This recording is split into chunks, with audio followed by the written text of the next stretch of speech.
अस्सलाम वालेकुम students, welcome back to my channel. आज हम पढ़ेंगे सोशल फैक्टर्स। जैसे कि हम ऑलरेडी सब्जेक्टिव फैक्टर्स, हम ऑलरेडी परसेप्शन के जो सब्जेक्टिव फैक्टर्स हैं उनको डिटेल में पिछले वीडियोस में हम डिटेल में डिस्कस कर चुके हैं। आज के लेक्चर में हम बात करेंगे वो कौन कौन से सोशल फैक्टर्स हैं जो कि आपके परसेप्शन को अफेक्ट कर सकते हैं। सोशल फैक्टर्स से रिलेटेड हमारे पास बहुत सारे एलिमेंट्स आते हैं जिनको हम एक वन बाय वन डिस्कस करेंगे। सबसे पहले हम बात करते हैं कि इंसान एक सोशल एनिमल है। वो किसी तरह भी एक ग्रुप के बगैर नहीं रह सकता। अपनी ज़रूरियात के लिए, अच्छी ज़िंदगी के लिए एक दूसरे पर डिपेंडेंट होता है। इसी पर्पज़ से वो अपने इर्द गिर्द के माहौल में रहते हुए दूसरे इंसानों के साथ अच्छे रिलेशन बिल्डअप करता है और इन्हीं रिलेशंस को अच्छे तरह कैरी ऑन करने के लिए और अच्छी ज़िंदगी गुजारने के लिए कुछ नॉर्म्स हैं, कुछ वैल्यूज़ और कुछ रूल्स हैं जो कि सोसाइटी सेट करते हैं, जिसको हम फॉलो करते हुए एक अच्छी सोसाइटी का मेंबर बनते हैं।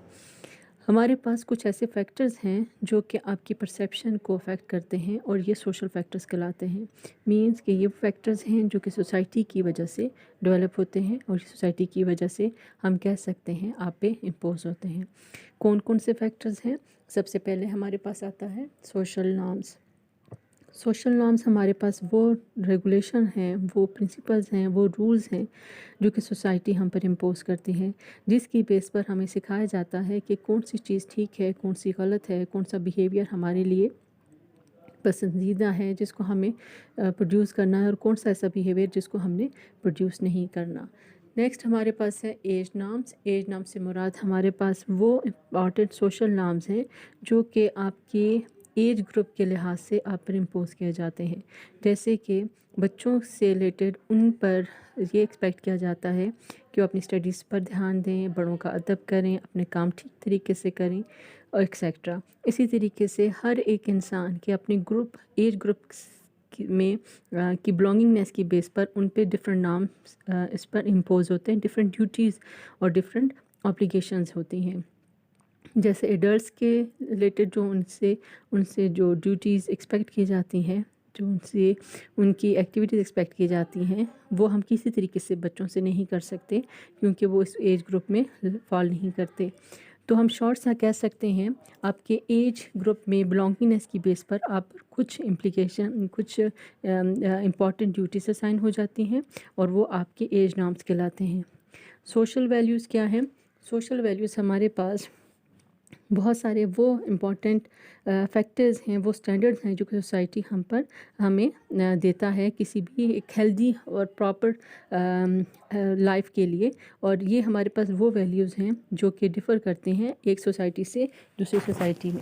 जैसे कि हमारे पास बीइंग अ मुस्लिम कंट्री, हमारे पास जो वैल्यूज़ हैं वो टोटली डिफरेंट हैं वेस्टर्न कंट्रीज़ के वैल्यूज़ रिलेटेड। तो वैल्यूज़ भी हमारी परसेप्शन को चेंज करते हैं और ये उसकी बेस पर डिफरेंट हो सकते हैं। नेक्स्ट हमारे पास है सजेशंस। जब हम किसी पर्सन की सजेशन को एक्सेप्ट करते हैं तो उसकी बेस पर हमारी परसेप्शन भी अफेक्ट होती है। अगर आप किसी पर्सन को ये सजेशन देते हैं कि ये जो पानी है जो आप पी रहे हैं ये कड़वा है, तो हो सकता है आपको वो पानी जो है थोड़ा सा कड़वा महसूस हो, क्योंकि आप किसी की सजेशन की बेस पर आपकी जो परसेप्शन है वो डिफरेंट हो जाती है। नेक्स्ट पॉइंट हमारे पास आता है सोशल टैबूज़। हर एक इंडिविजुअल को अपनी बिहेवियर को रेगुलेट करने के लिए सोसाइटी के कस्टम्स को फॉलो करना आता है। उसको वो अपनी डिफरेंट हैबिट्स और वो बिहेवियर जो कि सोसाइटी से एक्सेप्टेबल नहीं होता उसको ख़त्म करने होते हैं, इसलिए ताकि वो सोसाइटी की अप्रूवल चाह सके। तो हमारे पास कुछ ऐसे इंडिविजुअल्स के बिहेवियर भी हो सकते हैं जो कि हम कह सकते हैं कि वो किसी न किसी तरीके से नॉन एक्सेप्टेबल होते हैं, लेकिन वो क्योंकि सोसाइटी उसको अप्रूव कर रहा होता है तो इसलिए वो उसको प्रोड्यूस करते रहते हैं। अब हम बात करेंगे टाइप्स ऑफ परसेप्शन की। जैसे कि हमने ऑलरेडी डिस्कस कर लिया है कि परसेप्शन जो है एक कॉग्निटिव प्रोसेस है जो कि दोनों तरह का कॉम्प्लेक्स कॉग्निटिव प्रोसेस भी कह सकते हैं, और simple reception of information means ये हमारा सिंपल रिसेप्शन ऑफ इंफॉर्मेशन जो कि हम सेंसरी डेटा से ले रहे होते हैं, सेंसरी ऑर्गन से ले रहे होते हैं, वहाँ से शुरू होता है और आखिर में जब तक कि हम इसको नेम नहीं देते, लेबल नहीं दे देते, तब तक ये चलता रहता है। तो हमारे पास जो परसेप्शन है इसकी भी सब टाइप्स हैं, जैसे कि फॉर्म परसेप्शन है और हमारे पास इसके भी कुछ फैक्टर्स हैं। हम सबसे पहले फॉर्म परसेप्शन को डिटेल में पढ़ते हैं। फॉर्म परसेप्शन क्या है?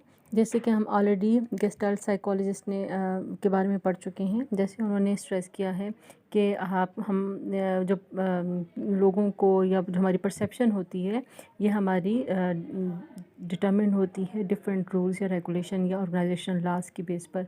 इसी तरीके से हम ऑलरेडी पिछले लेक्चर्स में पढ़ चुके हैं, जिसके लिए आप पिछले वीडियो को देख सकते हैं, जिसके बारे में हमने परसेप्चुअल कॉन्स्टेंसी के बारे में हम ऑलरेडी पढ़ चुके हैं कि शेप, कलर, साइज़ और लाउडनेस के बेस पे जो आपकी कंसिस्टेंसी हो सकती है।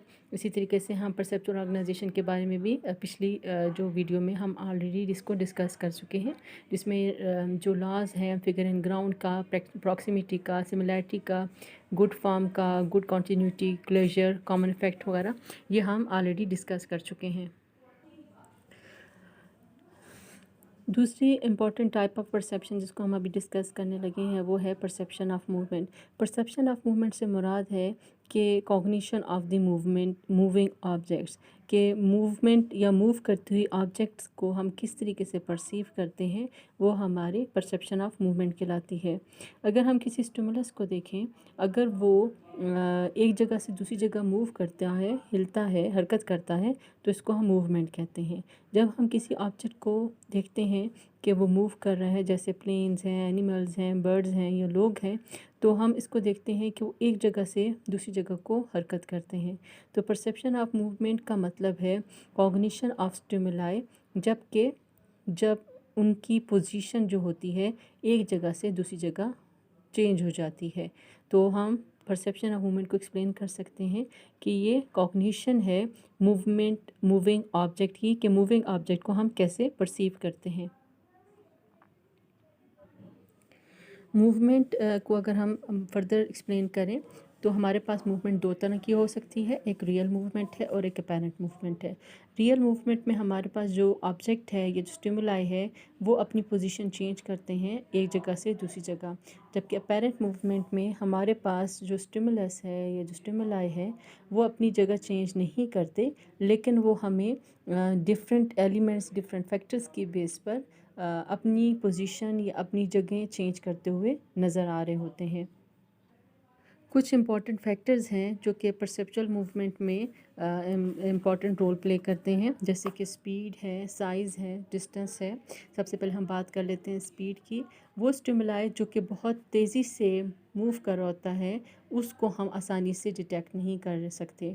इसी तरीके से साइज़ वाइज देखा जाता है, जो कि बहुत छोटे साइज़ का स्टिमुलस होगा वो आसानी से सेम स्पीड पर हम उसको परसीव नहीं कर सकेंगे, लेकिन उसी स्पीड पर एक बड़े साइज़ का स्टिमुलस जो होगा हम उसको उसके साइज़ की वजह से आसानी से डिटेक्ट कर लेते हैं।